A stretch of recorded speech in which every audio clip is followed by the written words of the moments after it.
Olha, a moeda oficial do Brasil, o real, completa neste dia de hoje 22 anos.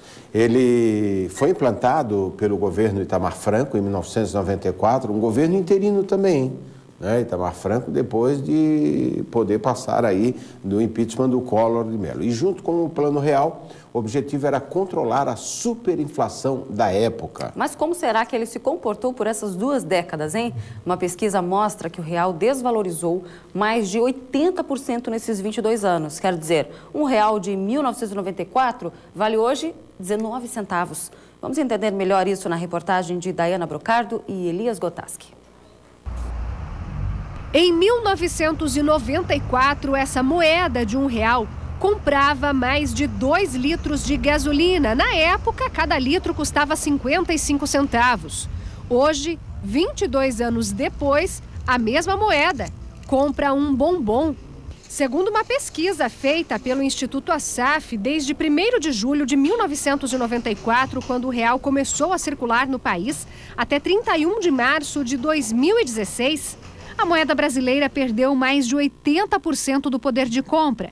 Na prática, isso quer dizer que o R$1 de 1994 vale hoje 19 centavos. Mas nem só de perdas foram os últimos anos. O salário mínimo, por exemplo, valorizou mais de 1000%.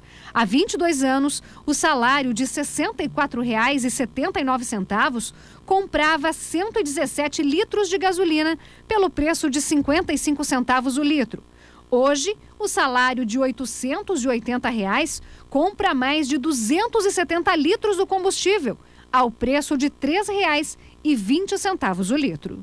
Por conta da elevação do nível geral de preços, ou seja, o real foi perdendo força enquanto moeda, e essa elevação do nível geral de preços, ou seja, quanto maior é a inflação, menor é o poder aquisitivo da moeda.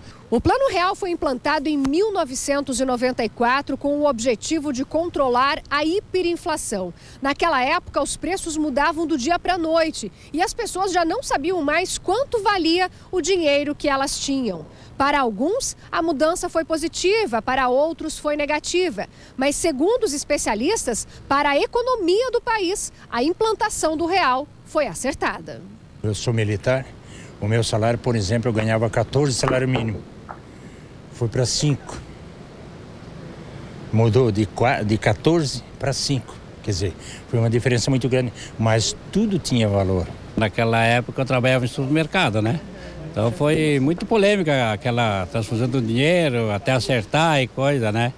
Mas com a deflação teve gente que ganhou dinheiro e tem outros que perderam muito dinheiro, né? O cidadão deve se lembrar que nós vivíamos uma época de hiperinflação, 70-80% de inflação ao mês.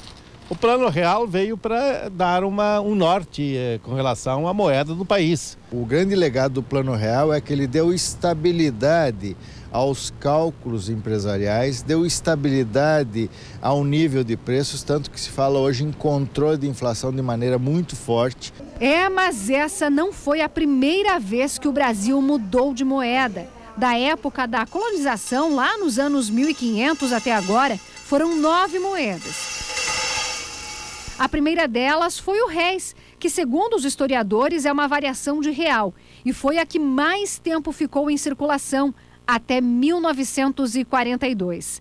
Essa moeda aí, por exemplo, valia 40 contos de réis em 1828. Depois veio o Cruzeiro Novo, voltou para o Cruzeiro e depois veio o Cruzado Novo e mais uma vez o Cruzeiro, que a partir de 1993 se transformou em Cruzeiro Real e um ano depois ficou apenas Real. O seu Raul Pedro, que tem 53 anos, acompanhou boa parte dessas mudanças. A relação dele com o dinheiro ficou bem mais próxima depois que ele herdou do avô algumas moedas e notas antigas. Isso quando ainda era criança. Hoje o colecionador tem mais de 1000 moedas e cédulas antigas de várias épocas do Brasil.